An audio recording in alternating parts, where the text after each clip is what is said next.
Just pick her up slowly and lay her on the side of the street. The female voice whispered in a harsh, irritated tone. Her eyes landed coldly on the 3-year-old girl. Are you sure, Laura?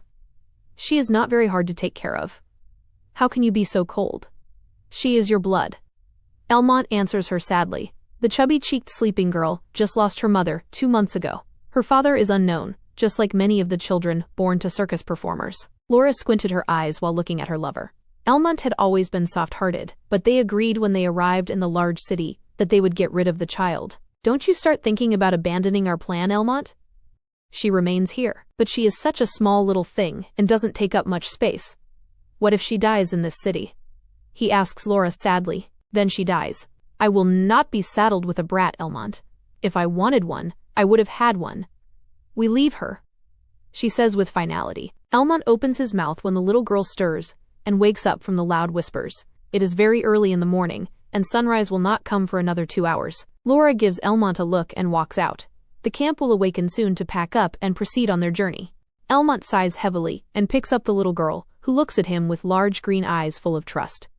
She has been his little shadow these past weeks. It hurts him that she will be left behind, but insisting on carrying her will mean he loses Laura. At least she hadn't considered selling the child. But what fate does she really have on the streets of Dunburia? He reaches out to the girl, who clings on to him and lays her head on his shoulder with so much trust. A part of his heart breaks as he walks out of the camp to the still sleeping streets of the big city. The little girl raises her head and looks around with wonder at the quiet, dark streets. Her eyes look at him with so many questions. What are they doing out here this early? Elmont bites his jaw hard.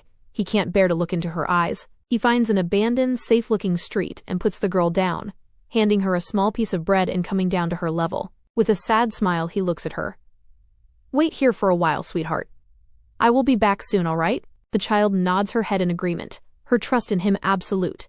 If Elmont says he will be back, he will be back. Elmont straightens and begins to slowly walk away, tears streaking down his face. He looks back, and the little child has sat on the cold paved ground, looking at him with a piece of bread in her hands. The look of innocence is the last one he sees when he turns a corner and heads back to camp. When Elmont arrives, he finds most of the circus performers awake and packing, with Laura looking at him with question. When she sees the child is not with him, she is slightly surprised. Laura didn't think Elmont had the guts to leave the girl. His eyes are red from crying, and he walks past Laura. Elmont. She says his name to stop him in his tracks. It's done, Laura. It's fucking done, he says, walking to the other side of the wagon to begin loading it up. The young child continues waiting for her newly acquired protector. Elmont, she whispers his name. It had been dark and empty when he left her, but now the sun is up, and the streets are filled with people, all going about their day and casting a passing glance at the green-eyed little girl with a piece of bread in her hands. The young child wonders where Elmont went. A cold realization of him abandoning her settles at the back of her young head.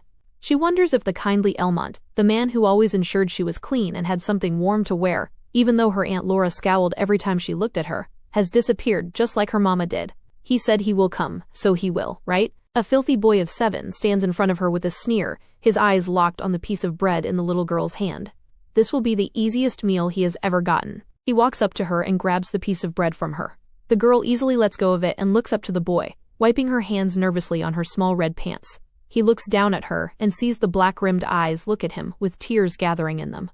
Pity covers him, and he almost hands back her food when his growling stomach tells him otherwise, and he walks away. The little girl sits for an hour more, until she realizes that Elmont will not be coming back.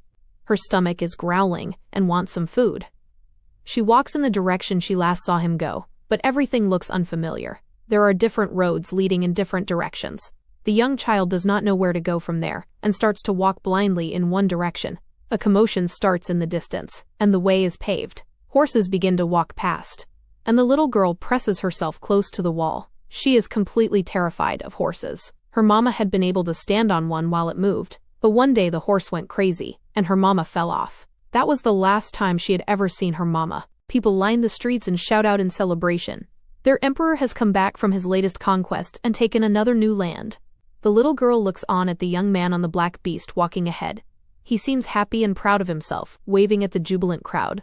The procession passes, and the activity in the streets gets back to normal. It is noon, and after wandering about all morning, she finally stops at a cloth mercantile. The vast array of soft, colorful fabrics captures her attention. There is a portly, red-cheeked man laughing heartily with his customer. and his attention is drawn to the small girl standing outside his shop looking entranced with the material. His attention is taken back to the customers, and after he finishes dealing with them and they walk out, the lady exclaims, "Look, she is a child of those circus performers. What is she doing here?" The circus camp left hours ago before the sun rose. The two walk away, and the words of the two customers draw the attention of the wife of the mercantile, who comes out with her 6-year-old son. She looks at the young girl, and she doesn't seem thin or dirty like the usual street urchins. "Are you lost, child?" she asks coldly. The girl looks at her with no answer silently. The boy steps closer. "What's your name?" he asks her. "Anya," she whispers. The boy looks at his mother triumphantly, as if he has given her speech. "Where is your mama and papa?" he asks again. She doesn't know where her mama is. "Papa?" she whispers in question again, wondering what a papa is. "Yes, papa. Look, that man is my papa. Where is yours?" he asks again. His mother has taken a step back, as the little girl seems more comfortable talking to her son. Her clothing is really the style of the circus performers. Her wide but cuffed-at-the-legs pants, a fringed vest on top of a gray shirt, and beads in her head say so. "I don't know," she says. The lost look on the child's face confirms her suspicions.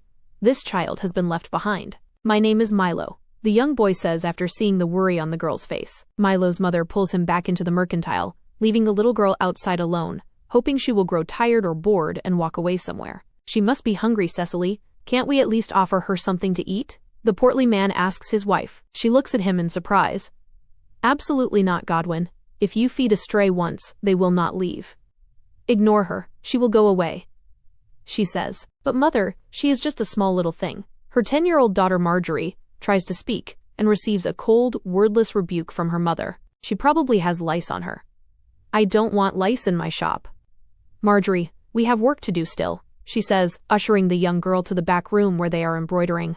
Godwin remains at the front with his son, who both look at the little girl with pity. Godwin takes out an apple and hands it over to his son to pass it to the little girl, who, after 3 hours, is still sitting right outside their mercantile. His wife walks out of the back room of the store, where they embroider cloth, and sees her son hand the apple to the little girl. Cecily makes a disapproving sound at the back of her throat. However, inside, she is glad something has been given to the young girl. Her parents should have realized she is missing right now, and started looking for her, as it must not take more than an hour before parents realize such a small child is missing. The family of 4 closes shop and begins to walk back to their home at the end of the day. Anya slowly follows them. She does not know where to go, only to follow the family who own the store filled with colorful fabric. "I think we have a tail, Mama," Marjorie comments after noticing Anya following them. Cecily looks back to confirm and looks at her husband. "I told you not to give food to the stray." "What did you want me to do, Cecily? Let the girl collapse right in front of our store from hunger?"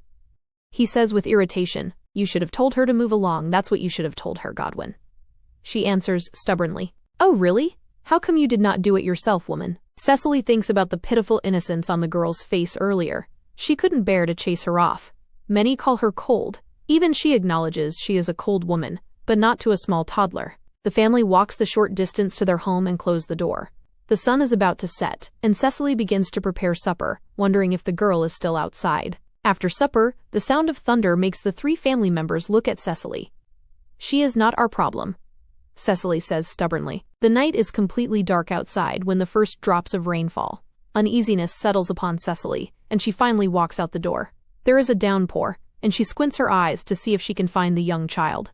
Dread begins to grow in the pit of her stomach. A small child like that can easily die in weather like this. She looks around, and her hope of finding the girl almost fizzles out when she sees a piece of red in the shrubbery. Cecily runs there and finds little Anya hugging her small legs close to her chest, her clothes wet, and she is shivering. Cecily chastises herself for being cold-hearted and picks up the young girl, walking back to the cottage into the dry embrace of a clean cloth being held out by her husband at the door. Cecily looks at her husband, who has a self-satisfied smirk on his face. "You are a cold man, Godwin, letting a child stay hungry, cold, and wet like this," she says to him. "I had to let her worm into your heart first, you wicked woman, or else if it was I who brought her in, I would have never heard the end of it. You would have even accused her of being my bastard." Cecily scoffs while taking off the wet clothes off the girl's body in front of a fire. "Your bastard indeed, dream on. Such a lovely girl being your bastard. It must have been a very attractive whore you slept with. Which is impossible. I have seen the caliber of whores in Dunbria," she comments. After taking off the girl's clothes, she begins to cut the girl's hair. What are you trying to say about our children, woman? He asks with mock offense. I am saying they are lucky they have a beautiful woman like me for a mother. That's what I'm saying, Godwin Webb. She answers him while filling a small bucket with warm water and scrubbing the little girl clean from her shaved head to her toes. Cecily Webb does not like lice at all. The girl's clothes have been wrapped in a cloth to be washed on the morrow. She dresses up Anya in old, small clothes that once belonged to Milo and begins to feed her. The girl eats greedily at first, attesting to the level of hunger she had. Cecily holds her like she holds a baby, still mentally beating herself for being cold towards the child. Anya comfortably sits, leaning on Cecily's bosom, feeling safe and comfortable for the first time in a long time, and she dozes off to sleep. Cecily looks up to her husband, who still hasn't wiped off the smile on his face. This doesn't mean she can stay. Her parents will definitely come for her, so don't go on getting attached, Godwin Webb. She says to him, though the words she says are meant for herself. Her heart is slowly being stolen by the sleeping child in her arms. Her black, long lashes are resting on her chubby cheeks. She will be a great beauty when she grows. What sort of people abandon such an adorable child? Then we will put her out tomorrow? He asks. Put her out? How evil you are, Godwin. No, she will stay with us for now, until her people come for her. She answers. The words seem empty because Cecily knows the parents of this child will not be coming. Anya will have to stay with them, and she finds herself surprisingly fine with the whole situation. 14 years later, the Marble Palace. This is a beginning of new things, Cecily, Godwin announced proudly to his wife. Big things, my dear, big things, he repeated. Don't go and get ahead of yourself, Godwin. This is just your first commission of sale to the Marble Palace, Cecily chastised, though extremely proud of her husband and the new opportunity. Anya put the last bolt of silk on the wagon. All done, Papa, she said. And here is the soft, fine leather you asked for. Tanner, Marjorie's husband said. Don't tarry, Papa. Milo is coming back today, Marjorie commented. Godwin nodded to his daughter with a smile and looked at Anya, who was dressed like a boy with a hat covering her head. You only noticed her striking beauty once you took a close look at her. Then you'd see she was a woman, not a boy. You don't have to come with me, Anya. Why don't you stay back and prepare for your brother's arrival? He suggested to her. She shook her head with a smirk. I'll just be in Mama and Marjorie's way. You know I'm not very good at all the domestic stuff. She pouted, knowing her father would let her follow. Let her go with you, Godwin, or she will drive us crazy with her fidgeting, Cecily said. A large smile covered Anya's face, and Godwin laughed at his mischievous daughter. Unlike Marjorie, Anya was not a calm soul, and it will not be easy for her to find a husband. No man had approached him and his wife to ask for their daughter's hand in marriage. None of them want to get a wife who prefers to haggle with customers and dress up like a boy.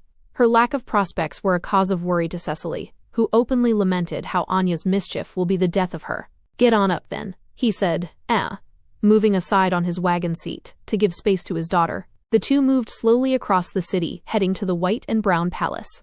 It could be seen from a long distance, and as they approached the palace's large outside grounds, excitement grew in both father and daughter. I've never been this close to the Marble Palace, father, she whispered. Me too, he answered her. As they moved closer to the large gates, Anya took it all in. Though she could only see the high walls and tops of the buildings inside, that was enough for her. The Marble Palace was not just one building, but a whole small city inside, with the Golden Palace being the official residence of the emperor right in the heart of it. The smaller palaces surrounding the emperor's residence are occupied by his wife and concubines, together with their workers and guards. The whole place is collectively called the Inner Palace. The outer buildings are occupied by other workers and the guards, many offering support service to the Inner Palace. Very few are allowed to go into the Inner Palace, unless with invitation. Men who work there are all eunuchs, and only the most diligent women attend to the wife and concubines. As they approached the gates, father and daughter were stopped by the guards. Pass, the guard said seriously. Godwin nervously took out the metal placket and handed it to the guard. This is for one. What about the boy? The guard asked. Hey, I am a girl, Anya answered with great offense. The other guards looked at her face and smirked at his friend for not seeing that it was indeed a girl. He bit his jaw in irritation. You might be an elf for all I care. He raised his eyebrows to add the last part slowly, like he was speaking to a simpleton. You need a pass. Who told you I want to come into this wretched? That's enough, Anya. We agreed you'll go back here, he said gently to his daughter. Anya had an explosive temper which made her forget her superiors most of the time. Listen to your papa, little one, the guard taunted. Anya took a deep breath and released it, then got down from wagon. I'll see you when you get home, Papa, she said with a soft smile. Don't go on and become late, it will upset Mama, she finished. I will see you later, firecracker," he added with a smile as the smaller side gate was opened for him. She watched his back as the gates closed once more, and the guard nodded for her to clear off. The journey away from the palace was much more lonely compared to when going. When she reached the market, the streets were cleared and people were lining up the sides, women especially, all trying to catch a glimpse of the returning victorious soldiers. Among them was Milo, who had been quickly raising in the ranks. His agility and quickness coupled with brains made him stand out. After seeing his ability, it was easy for his parents to let him join the army as a foot soldier, as he wasn't a noble, but 3 years in the army, and he already had under his command a strong 500. Him being a fabrics merchant would have been a waste of his talents. Anya tried to squeeze in between the crowd to catch a glimpse of her brother. They had always been close, and this was the first time she would see him in 2 years. The clean lineup of soldiers on horseback entered the city gate, and there was jubilation all around. The heroes of Dunbria are back. The Emperor decided to not be part of the parade, as he is giving the victory to his men. This is the last war he is fighting himself. After many years of conquering and victories, the cries of praise from his people do not excite him anymore. A large smile cracked Anya's face when she saw her brother, and began to shout at the top of her voice for his name. At first she thought her voice might be drowned out by others, but he heard her and scanned the crowd until his eyes landed on her. He smiled largely and waved. His friends snickered at him. "Milo, I think I specifically remember you telling me your tastes don't drift in that direction." One of them comments, "Shut up, Gert. That is my sister," he said. "Ah," the smile not leaving his face as Anya's drew further away. The other two friends looked at the claimed sister, and then at each other, bursting in laughter. "I was told women in the capital were mild-mannered and had a lot of feminine charms." Casper comments, "Continue talking if you are tired of having teeth." Milo warns, "Calm down, Milo, we were just jesting. I'm sure your sister is very pretty." Gert says. The comment annoyed Milo more.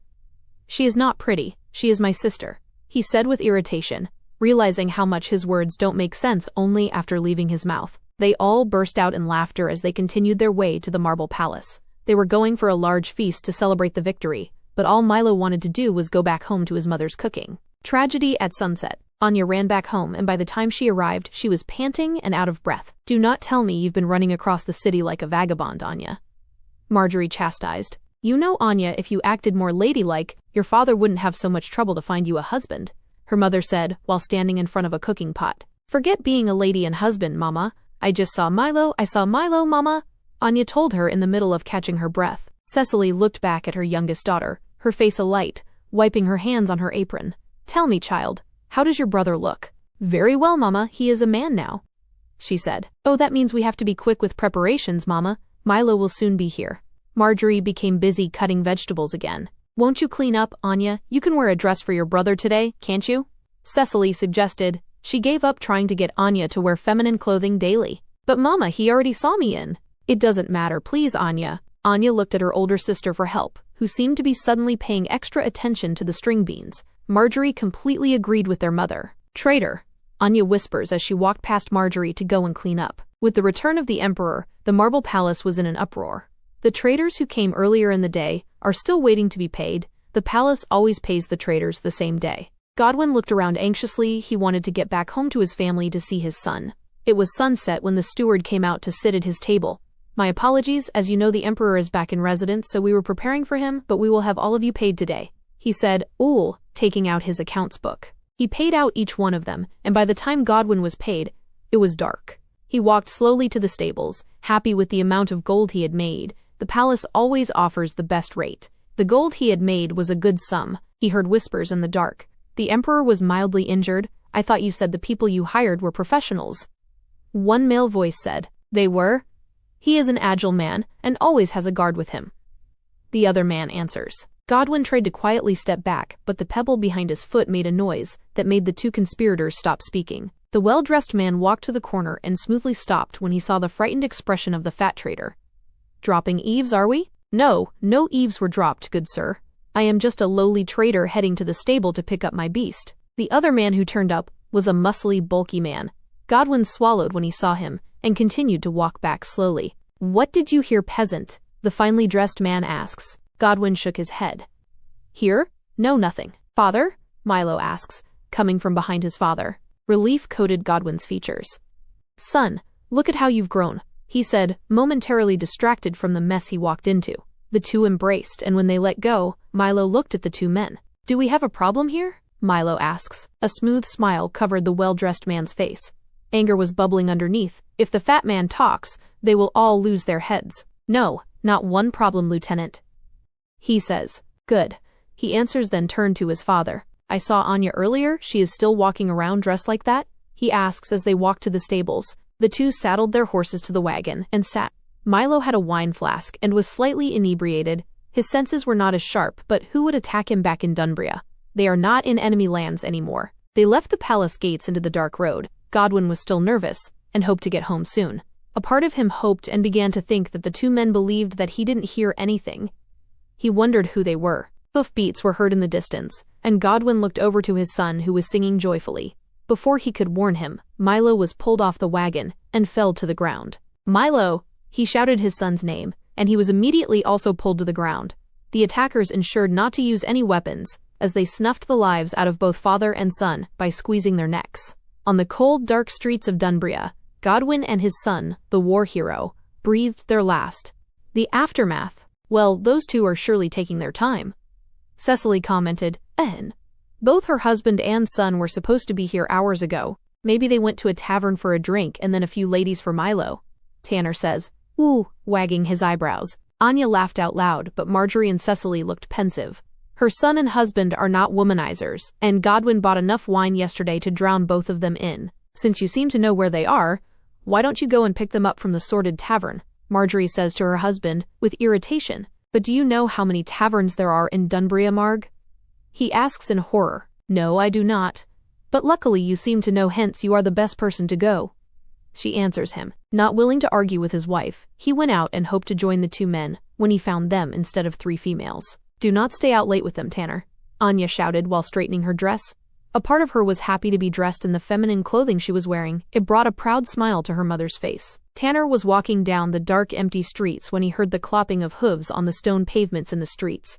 As he was drawing closer, he recognized the light brown mare of his father-in-law yoked with the gray horse belonging to his brother-in-law. He got close to Milo's side, who was laying down, and Tanner could smell the alcohol on him. "You two had a happy night," he comments as he got the reins of the horses to lead them back to the house. The three women, at hearing the horse hooves, came out. A smile was on Tanner's face. "Drunk as fish, these two." He pointed with his thumb behind him. Marjorie raised her lamp higher to look at them. An uneasy feeling settled at the pit of her stomach. Anya went ahead to help Tanner take Milo out first. He did not stir, and was a dead weight. They put him on the couch, but he was still out cold. Marjorie looked at Tanner, who indicated for her to get her father. As they dragged the bulkier Godwin in, he too did not stir, and had a similar strong smell of alcohol on him. One would think the two had been swimming in it. Marjorie put the lamp down and got a bowl and cloth to clean up her brother, while Cecily did the same for her husband.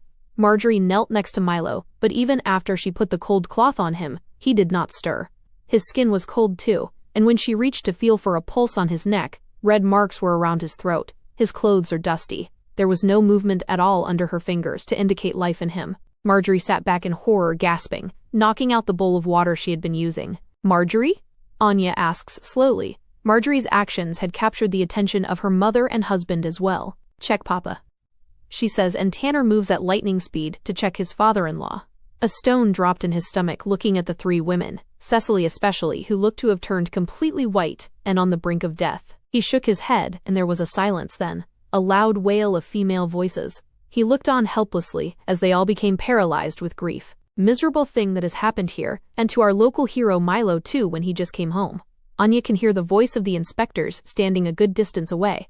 She was sitting in a chair with a blanket around her shoulders next to Marjorie. Two purses full of gold coins sat in front of them, one taken from the corpse of Godwin and the other Milo. Corpse. That is what they are now. Anya cannot believe just yesterday she was on a wagon joking with her father. Milo had looked so handsome and brave on his horse in uniform. Both of them are gone now. Their mother had fainted with grief and is currently in her bedchamber resting. It's pretty obvious what happened here. Father and son indulged a little too much last night and met the company of vagabonds. Terrible way for these two good souls to go, but things like this happen. The constable explains to a tired-looking Tanner. They were not only going to celebrate Milo's return last night, but Marjorie is currently with child. They should have told Godwin before he left for the Marble Palace. The constable's explanation does not make sense. If they were attacked by thieves, why did they still have their coin purses on them? He wants to ask the question, but looking at his wife and sister-in-law made him refrain. He not only has to take care of a pregnant wife, but a deeply grieving mother and sister-in-law. Thank you for your help, he says, walking the man out. When Tanner came back to sit opposite the sisters who were opposite in looks, Marjorie with her soft blonde hair and gray eyes, and Anya with wild shoulder-length hair and green eyes, it is obvious to everyone who sees her that she isn't the true-born daughter of the Webbs. Both Cecily and Godwin have fair features which they passed on to their 2 children. Many whisper about Anya and her wild blood, that of circus performers. Her origins are the main reason Tanner has heard why she hasn't found a suitor yet. Quote, "Two-spirited is what they claim she is. Ideal to dally with but not to marry. I am going to get someone to prepare." He paused, failing to say bodies because Godwin had been a father to Tanner, welcoming him into his family when his own parents both died in a fire when he was 14. Someone to handle everything for the cremation before dusk. He says, local laws state that dead bodies must be burned less than 24 hours after they were found. They will be fined if they kept Godwin and Milo's bodies in the house. It wasn't thieves or vagabonds who killed Papa and Milo. Anya whispers. These are the first words she has uttered since Tanner confirmed her brother and father's death. Tears streaked down Marjorie's face afresh. She too had been wondering why the thieves would leave perfectly good gold on them and only kill them. Anya, Tanner begins. You should get going, Tanner. It will be noon soon and we need people to shroud Papa and Milo. Marjorie cuts him off. He nodded and left the women alone. Marjorie subconsciously rubbed her hand over her belly. The act doesn't go unnoticed by Anya. She started suspecting that Marjorie is pregnant, as her and Tanner had been giggling over jokes only the two knew the past weeks. You should eat something, Marg. Anya says. I'm not hungry. No, but your babe probably is. Marjorie looked at her sister, opened her mouth but no word seemed to come out. This is not how she wanted this joyful news to be announced. Papa would have been happy. Anya supplies in the silence that had been born. Marjorie didn't say anything still, and got up to make herself some food. Anya went to check on Cecily, who was lying in bed staring at the ceiling in emptiness. Mama, we have to get ready. We need to send off. She paused, her insides shaking. We need to send off Papa and Milo. She manages. Cecily looked at her then turned on her side, not wanting to get up and confront the horrible truth once more. Anya slowly stepped back. It had been a particularly hard day for her. Her son and husband all gone in one go. The three prepared and left to go to the cremation center. Many of Milo's and Godwin's friends turned up, following Tanner, Marjorie and Anya slowly behind, as they led the dead bodies being carried on the crematorium's horse-drawn hearse. Many of them were in shock. Yesterday the two men had been hale and laughing, today nothing more than empty shells. The two bodies were burned and placed in jars. A tree will be planted for each of them, and the ashes will be poured to fertilize it. Friends of the two dead men all approached the sisters to offer their condolences. For Anya their voices are all a loud buzz. She does not even know if she is responding to them. When she looked up to her sister, Marjorie seemed to be handling the situation better than her. She has Tanner by her side and a babe in a few months. All Anya has now is Mama, dear Mama who couldn't even come to the crematorium. The three headed back home. Anya went straight to her mother's bedroom and quietly sat on her bedside. Mama, you have to eat something.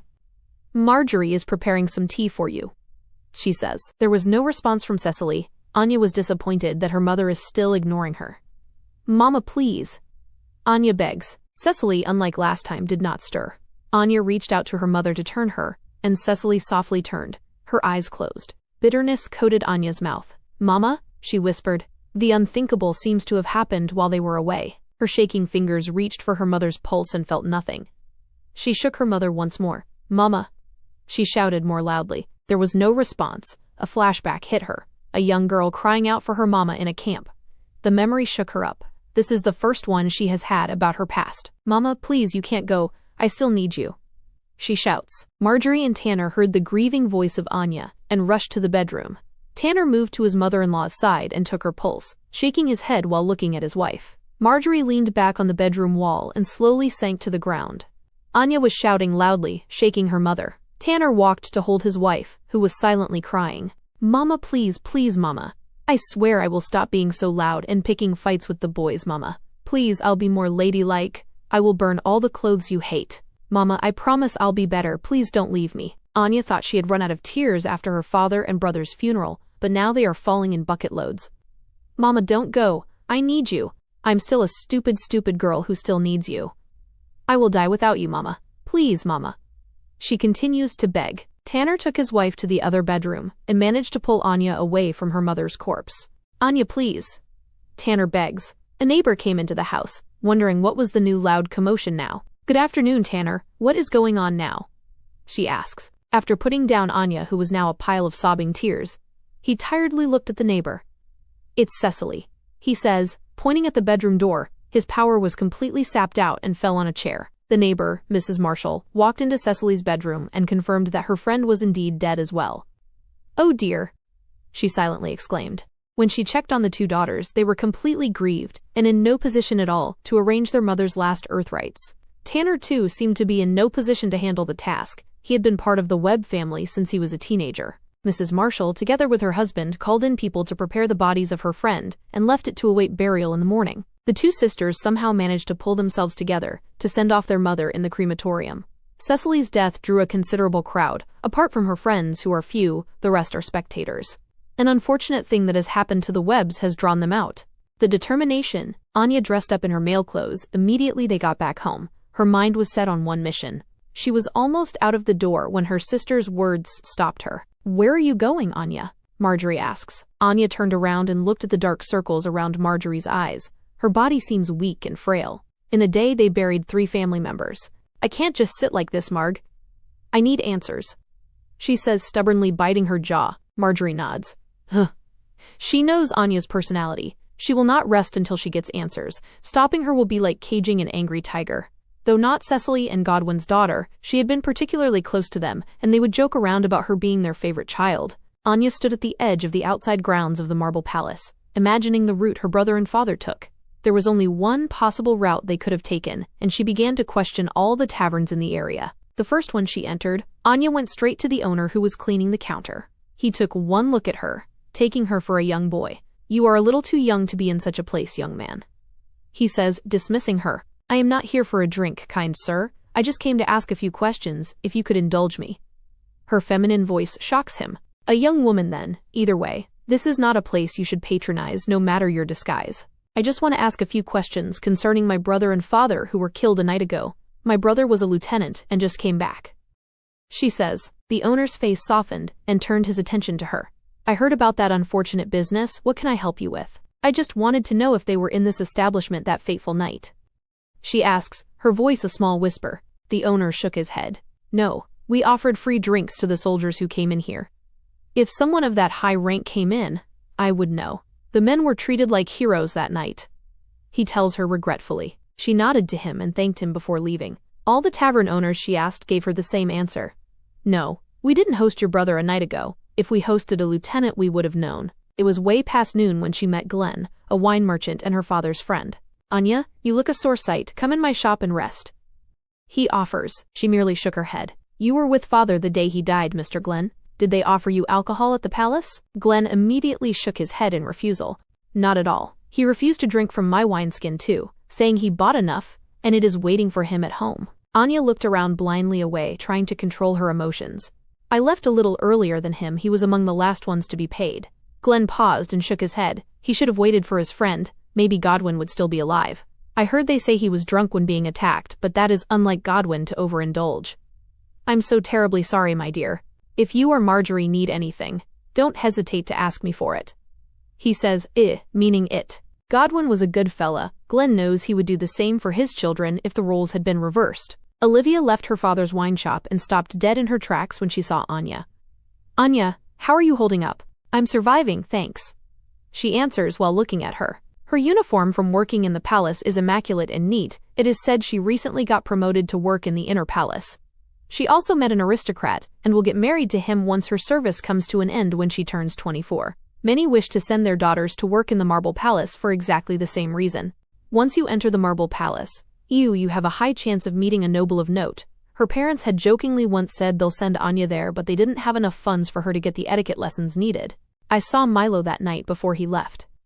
Olivia begins. Anya stood up straighter. Olivia is the first person she has talked to today who had contact with Milo that night. Did he say anything to you? Was he extremely drunk? Olivia shook her head. No, absolutely not. He was drinking and lively, but not drunk. To do so in front of the Emperor is a huge insult to His Majesty, and we merely exchanged a greeting.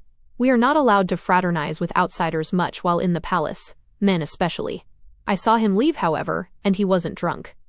She finishes. Thank you, Olivia, Anya says, walking away. As she was walking down the street, word had spread that she is asking about her brother and father. Pitiful glances are being cast her way. A magistrate spotted her and called out, "Miss, would you excuse me?"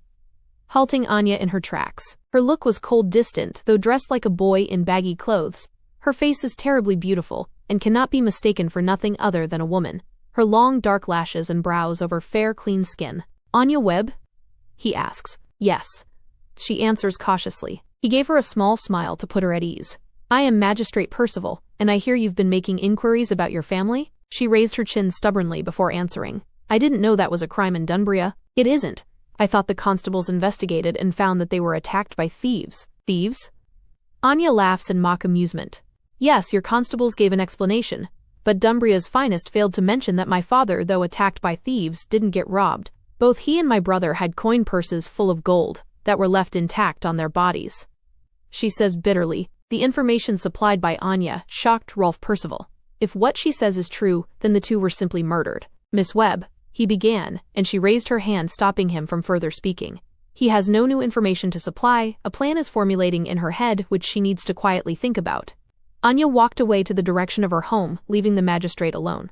This is Rolf's last day as magistrate. In this area, his twin sister is a well-known concubine, and that comes with perks for the family like easy rise in the ranks. Though being noble, him as the third son who was not going to inherit anything had to join public service. Rolf walks back to his office to begin packing.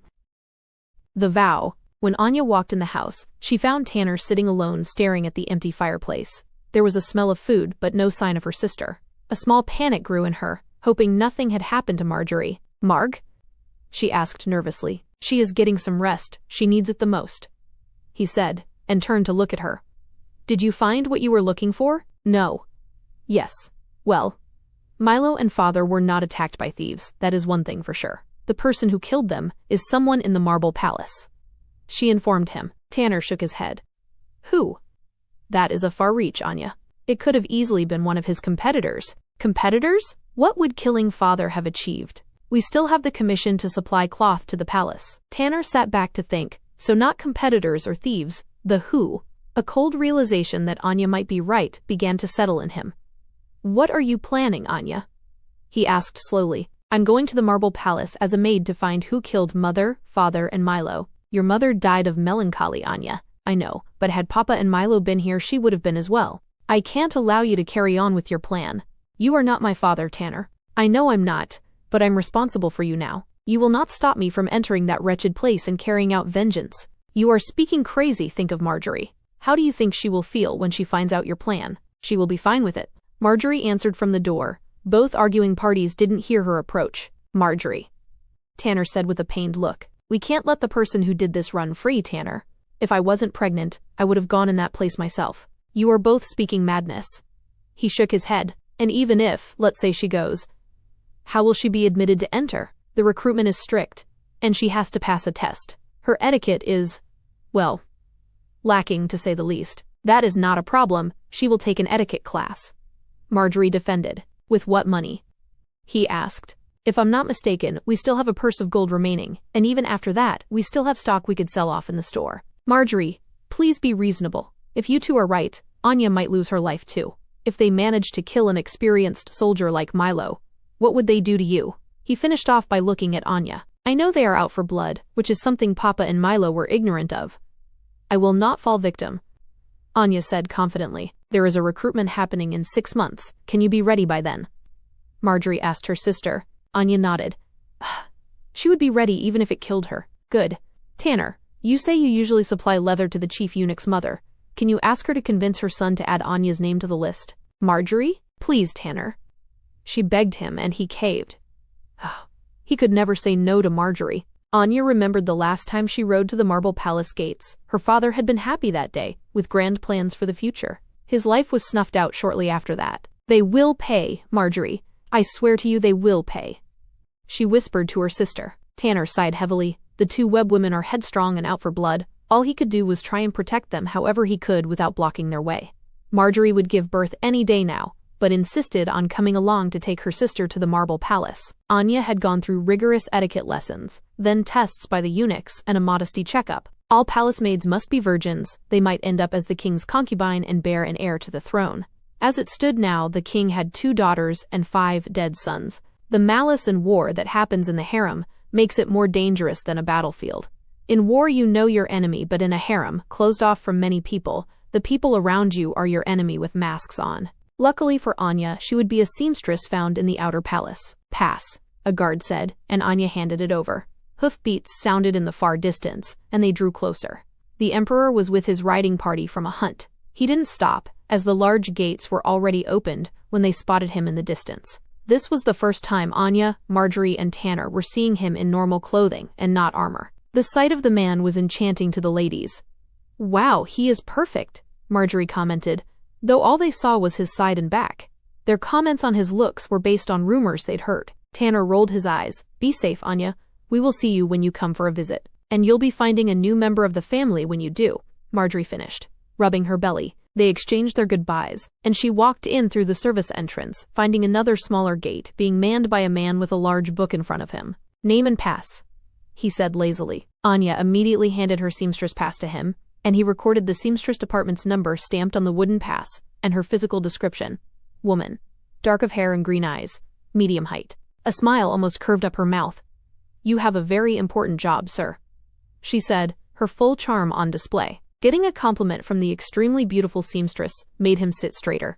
"Well, yes, everyone who isn't the emperor himself and the highest-ranking nobles have to go through me first," he said proudly. She nodded her head with a smile. "It will be winter soon. It must get cold for you. You are the first nice person I have met here. Would you mind if I made you some gloves to keep you warm?" she said in a shy, small voice. "Well, if you so wish it, I can accept gloves. Oh, magnificent. I will have them ready before you notice it." Then she paused and reduced her voice.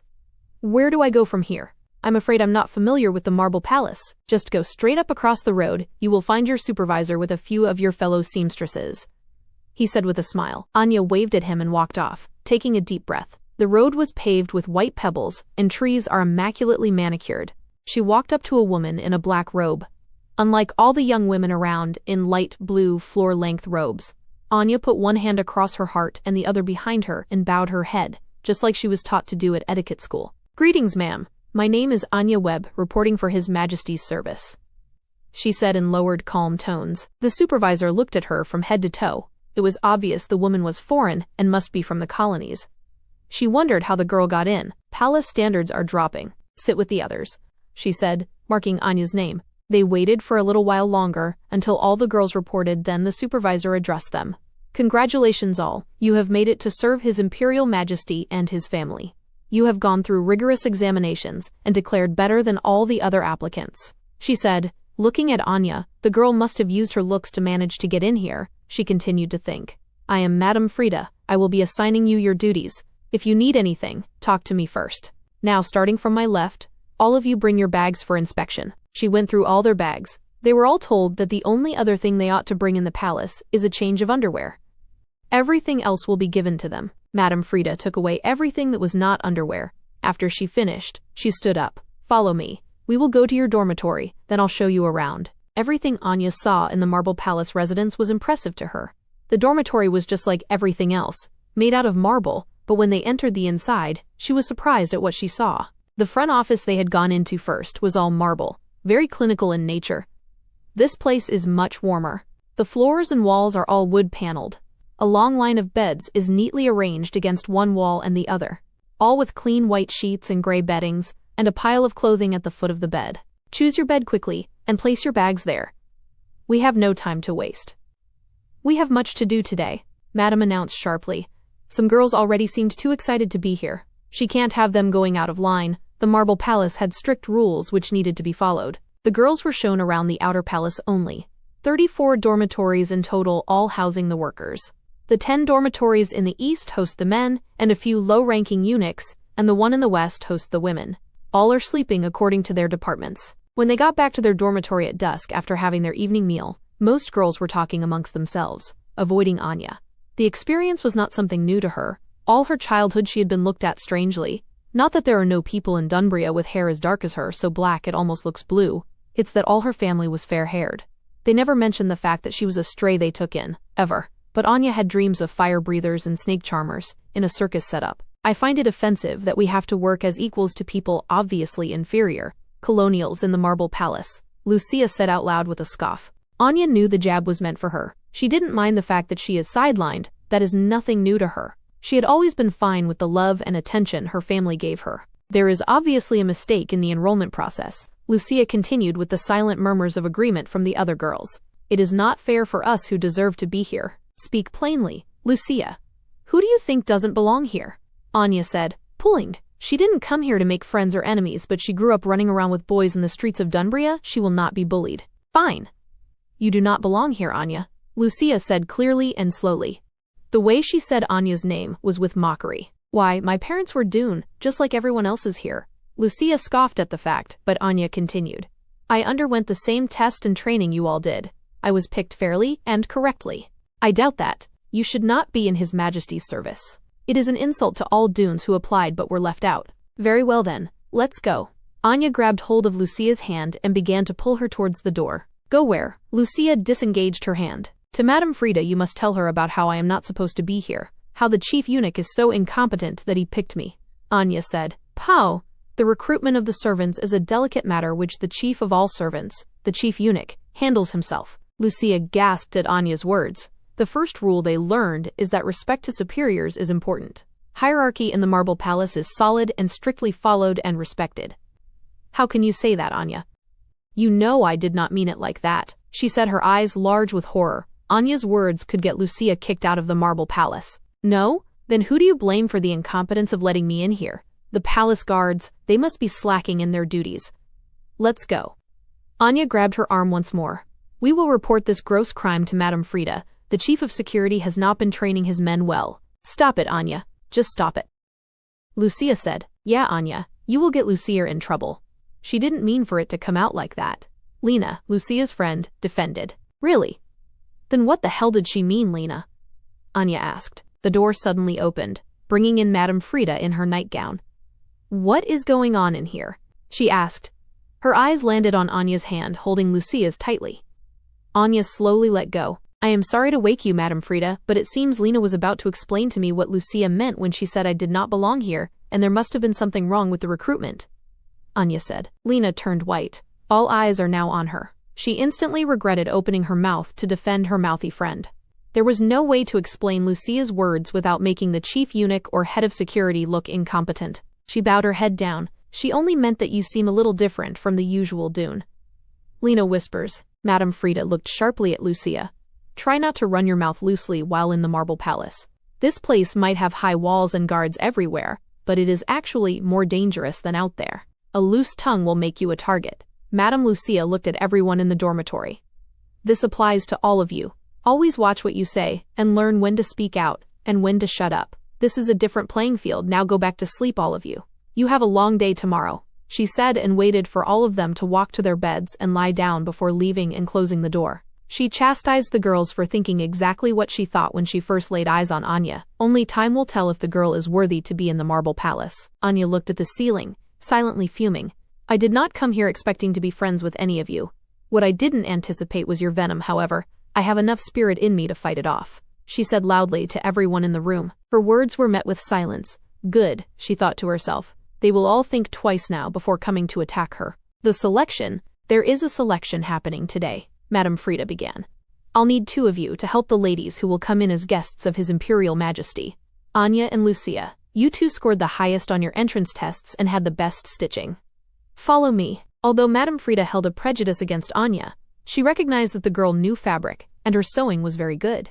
Her going into the inner palace meant she would represent the sewing department and Madame Frida well. The 2 ladies, plus the matron, walked into the inner palace. Walls not as large as the outer wall closed off all the palaces in the inner city. All the palaces are built around the emperor's residence in the middle. They went to the emperor's residence, and outside, an array of well-dressed people were there. The 2 girls were in awe because of the nobles present, and the magnificence of the Golden Palace. This whole experience was new to them.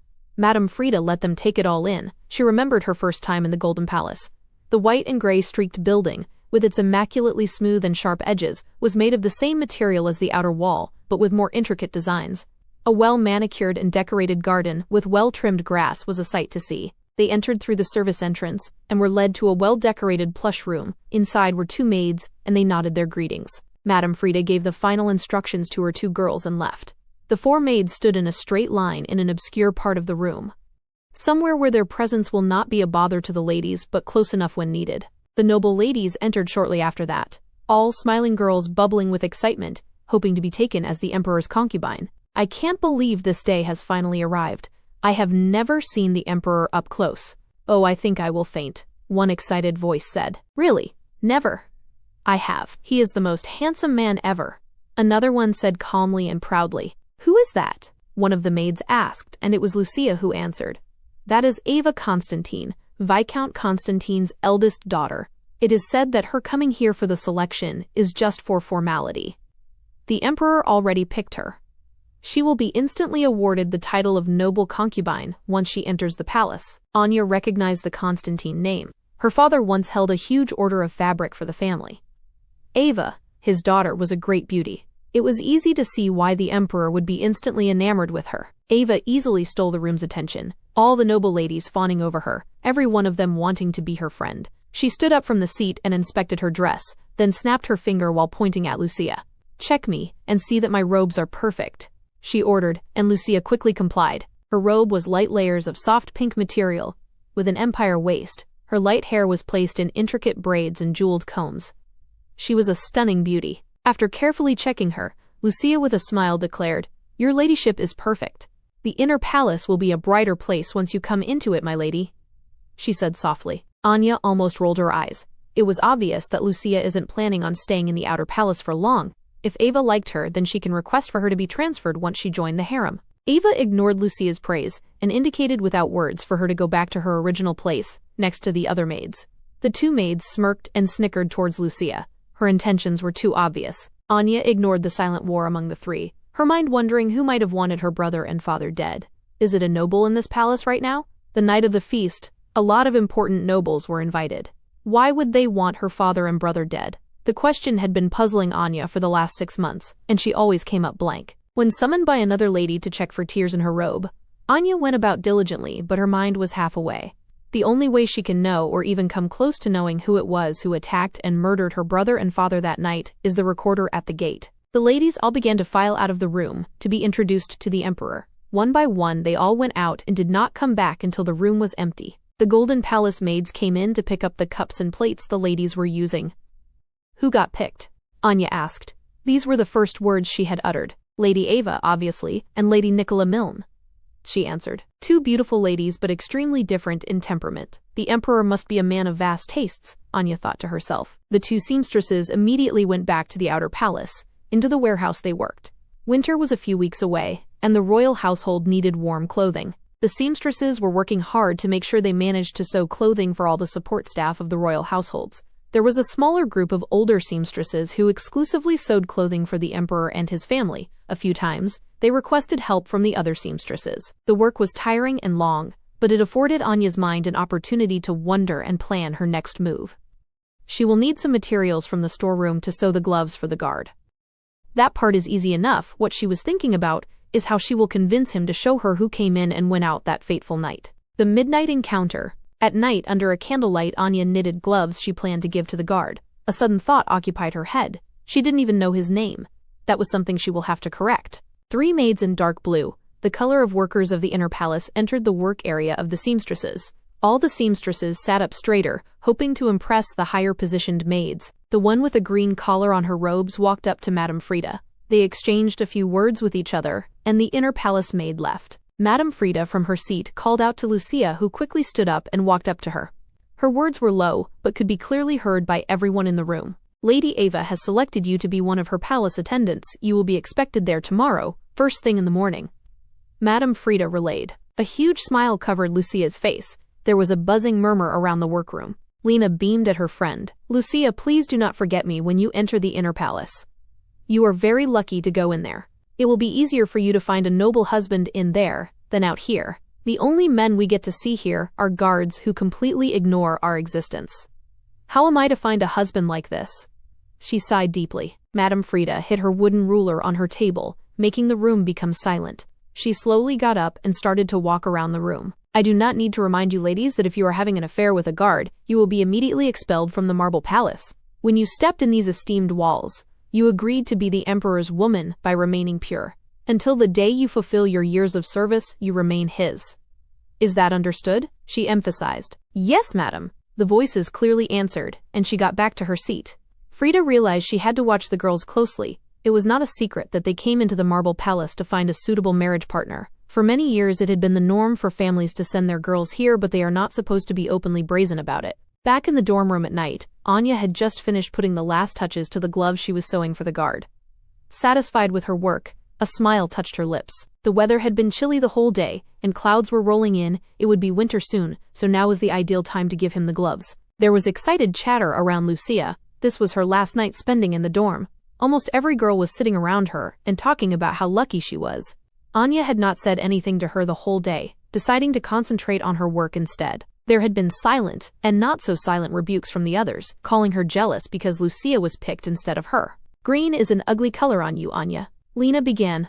Her words drew murmured agreements from the other girls. A smile covered Anya's face. Do not be ridiculous, Lena. My skin tones goes with every color, she answered in a condescending voice. You know what I mean. Smart mouth. Anya remained quiet for a while before giving Lena a sad smile. You are right, of course. I am being an absolute beast. You have to understand, though, that I went into that room with Lucia, and only she is called.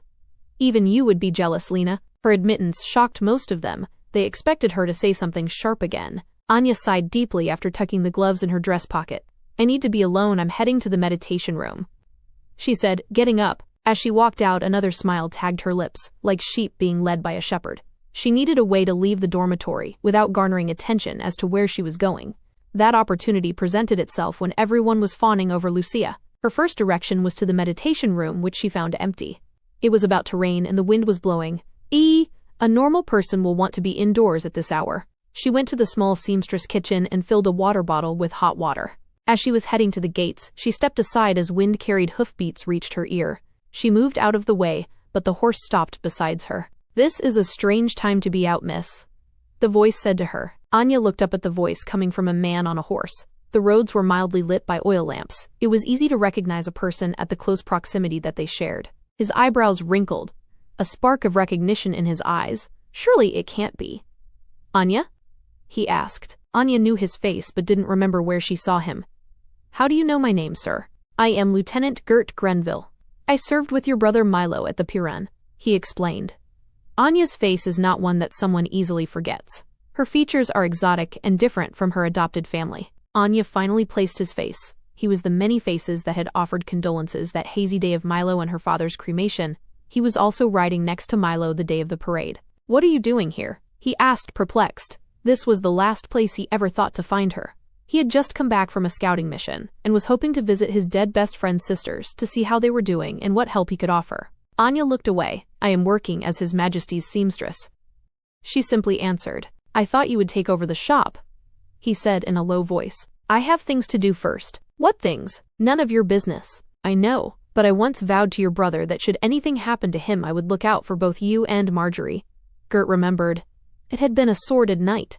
It had been raining the whole day, and an attack by the enemy on their defenses had left their cavalry weak and down to a tenth. None of the remaining 5 soldiers had thought they would make it until morning, as they were surrounded by the unknowing Hilm army. Vows between the two were made, which were quickly forgotten, once they had managed to attack and kill 80 Hilm soldiers at night while they rested. The two survived the ordeal, came back home as heroes, only for Milo to be killed by thieves on the night of his arrival. Gert came down from his horse. He didn't understand what Anya meant by business. This is not a place I would advise you to be, he said. I will apply for your release tomorrow, Anya. You will do no such thing, she said with horror. She cannot waste all those months of hard work, money, and dedication because of some overzealous friend of her brother. Anya, I have worked very hard to get here, Gert. Why? Because I need to find Milo and father's killer. Gert paused. They were not killed in the palace but outside, by thieves, he said slowly, as if he was speaking to a child. Really? Is that so? How come their money was still on them after they were killed by simple thieves? She asked him. Gert's eyebrows raised. He didn't know that piece of information. I did not know that. The person who killed them is in here, and I will not leave until I get justice for them. What if you are wrong? He asked. I am not. I did my thorough investigation, and no one out there wanted them dead. I'm suspecting my father got caught up in the line of fire from Milo's enemies. Milo never spent any time in the Marble Palace, so the only reasonable explanation is that it is someone in the army.